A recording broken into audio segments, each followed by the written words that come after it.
जय हिंद साथियों, मैं विनेश पारा सर। स्वागत है आपका वर्ल्ड इवेंट्स हिंदी में। साथियों, आज की वीडियो में बात करेंगे कि अमेरिका और ईरान के बीच में सीज फायर को लेकर जो बातचीत चल रही थी वो ईरान ने बंद कर दी है। ईरान का साथियों यहाँ ये कहना है कि अमेरिका के साथ सीज फायर पर बात करने के लिए अमेरिका के साथ ये शर्त रखी गई थी कि आपको यदि सीज फायर पर बात करनी है तो सबसे पहले आपको इजराइल को कंट्रोल करना होगा, क्योंकि इजराइल लेबनान में जो मिलिट्री ऑपरेशन कर रहा है ये रोकने होंगे। लेकिन ऐसा नहीं हुआ। इजराइल लगातार लेबनान में मिलिट्री ऑपरेशन कर रहा है, लेबनान की जमीन पर कब्जा कर रहा है। तो इसीलिए अब अमेरिका के साथ सीज फायर पर कोई बातचीत नहीं हो सकती, ये कहना है साथियों ईरान का। और साथ ही इन्होंने ये भी कहा है कि हम हॉर्मुज स्ट्रेट को अब कंप्लीट पूरे तरीके से ब्लॉक करेंगे, साथ ही बाब अल मदेब स्ट्रेट को भी हम ब्लॉक करेंगे। क्या है पूरी खबर साथियों, इस वीडियो में विस्तार से बात करेंगे। आप सभी से रिक्वेस्ट है, चैनल को सब्सक्राइब कीजिए, वीडियो को लाइक कीजिए। साथियों, आज के समय पूरी दुनिया में इस न्यूज़ को कवर किया जा रहा है। आप देख सकते हैं पूरी दुनिया में बीबीसी, दुनिया भर के न्यूज़पेपर में इस खबर को कवर किया जा रहा है कि अमेरिका और इजराइल के बीच में सीज फायर को लेकर जो बातचीत चल रही थी वो अब ब्लॉक हो गई है, और वो ब्लॉक की है ईरान ने। ईरान का ये कहना है कि आज के समय इजराइल लगातार लेबनान में मिलिट्री ऑपरेशन कर रहा है, लेबनान की जमीन पर कब्जा कर रहा है। तो ऐसे में हम अमेरिका के साथ सीज फायर पर कोई बातचीत नहीं कर सकते।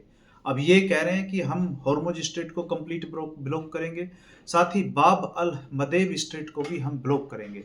साथियों, आप अपनी स्क्रीन पे ये मैप देख सकते हैं। ये मेडिटेरियन सी, यहाँ पे स्वेज नहर के आप ऊपर जो देख रहे हैं ब्लू ब्लू, ये मेडिटेरियन सी है। मेडिटेरियन सी और रेड सी को ये कनेक्ट करती है स्वेज नहर। और इस रास्ते से साथियों ये यहाँ पे ये यमन है। यमन यमन के नीचे आप ये जो देख रहे हैं कॉर्नर, ये है बाब अल मदेब स्ट्रेट। ईरान का ये कहना है कि हम यमन में जो इनके प्रोक्सीज बैठे हुए हैं, इनके द्वारा हम बाब अल मदेब को यहाँ पर ब्लॉक करेंगे। साथियों, स्वेज नहर से दुनिया का 10% व्यापार होता है। यानी कि मान लीजिए यदि दुनिया में 100 रुपए का व्यापार होता है तो 100 रुपए में से 10 रुपए का व्यापार इसी रास्ते से होता है, जिसको ईरान ये कह रहा है कि हम यहाँ बाब अल मदेब स्ट्रेट को ब्लॉक करेंगे अपने प्रॉक्सियों के द्वारा। इतना ही नहीं दोस्तों, इस रास्ते से 60 to 70 लाख बैरल तेल का रोज व्यापार होता है, रोजाना व्यापार होता है इतने तेल का। और अब ईरान ये कह रहा है कि हम इस रास्ते को ब्लॉक करेंगे। यानी कि जिस रास्ते से दुनिया का 10% ट्रेड होता है, 60 to 70 लाख बैरल तेल की रोज आवाजाही होती है, यानी कि आवागमन होता है। एक ऐसे रास्ते को अब ईरान ये कह रहा है कि हम यमन में जो इनके प्रोक्सीज बैठे हुए हैं, इनके द्वारा हम इस रास्ते को यानी कि बाब अल मदेब स्ट्रेट को हम ब्लॉक करेंगे। पहले ही ये हॉर्मुज स्ट्रेट को ब्लॉक करके बैठ गए हैं, और हॉर्मुज को ब्लॉक करने से पूरी दुनिया की इकोनॉमी पे क्या प्रभाव पड़ा है ये हम सब ने फील किया है। आज के समय पूरी दुनिया इस दर्द को फील कर रही है। भारत में भी साथियों यदि हम बात करें तो हमारे देश में पेट्रोल डीजल के जो रेट हैं वो 10 रुपये पर लीटर के हिसाब से बढ़ गए हैं। हमारे आसपास की सभी चीज़ें अब महंगी हो गई हैं।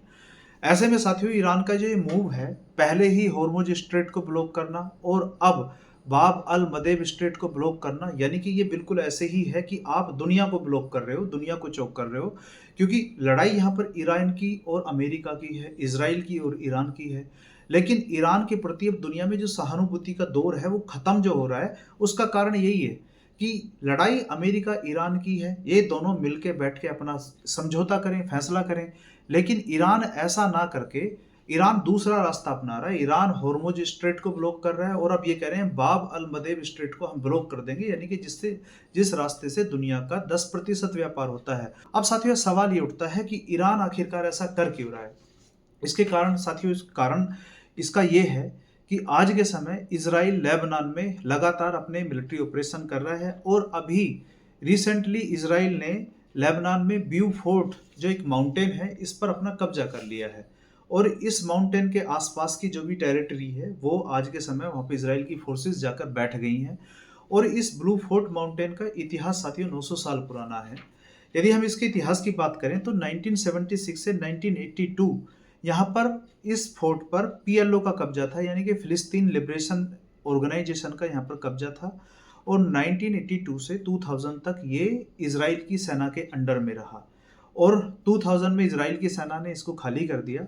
और जिसको बाद में हिजबुल्लाह ने बड़ा अपना जीत के रूप में दिखाया था कि इजराइल की सेना यहाँ से इसलिए चली गई क्योंकि वो यहाँ पर सस्टेन नहीं कर पाई।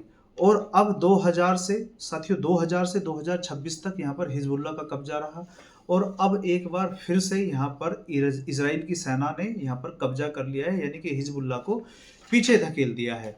साथियों ये ब्यू फोर्ट जो है, लिटानी जो रिवर है, लिटानी रिवर के एकदम जस्ट ऊपर ही ये ब्यू फोर्ट है और ये बहुत ही ज़्यादा इम्पोर्टेंट हो जाता है इजराइल को अपनी सुरक्षा दृष्टि के हिसाब से। अब इजराइल में साथियों यहाँ पर यह मांग उठ रही है कि इस बार जो इन्होंने ब्यू फोर्ट पर कब्जा किया है, इजराइल की सेना जिस तरीके से 2000 में इन्होंने खाली कर दिया था, इस बार इस तरीके से कोई यहाँ पर इजराइल की सरकार इस ब्यू फोर्ट को खाली ना करे। ऐसे में साथियों स्थिति बड़ी पेचीदा हो गई है। ईरान इसीलिए ये कह रहा है कि हमने जो अमेरिका के साथ सीज फायर पर बात की थी उसमें ये शर्त थी कि इजराइल लेबनान पर और गाजा में जो अपने मिलिट्री ऑपरेशन है ये नहीं करेगा, इन्हें बंद करेगा, तब हम जाके सीज फायर पर बात करेंगे। अब साथियों सवाल ये उठता है कि इसका ये जो अमेरिका और ईरान के बीच में सीज फायर को लेकर बातचीत चल रही थी ये टूट गई है, तो इसका दुनिया पर क्या प्रभाव पड़ेगा। तो देखो दुनिया तो पहले ही ऑलरेडी ही इस युद्ध की वजह से त्रासदी में है, दुनिया में महंगाई बढ़ गई है, दुनिया के हर देश में पेट्रोल डीजल के दाम बढ़ गए हैं। लेकिन यदि ये जो एक उम्मीद की किरण थी कि सीज फायर पर दोनों देश ये बात कर रहे हैं और सीज फायर हो सकता है और धीरे धीरे करके स्थिति को सामान्य करने की कोशिश की जाएगी, लेकिन अब ऐसा होता हुआ नहीं दिख रहा है। ईरान ने यहाँ पर दे दिया कि हम हॉर्मुज स्ट्रेट को पूर्ण तरीके से ब्लॉक करेंगे।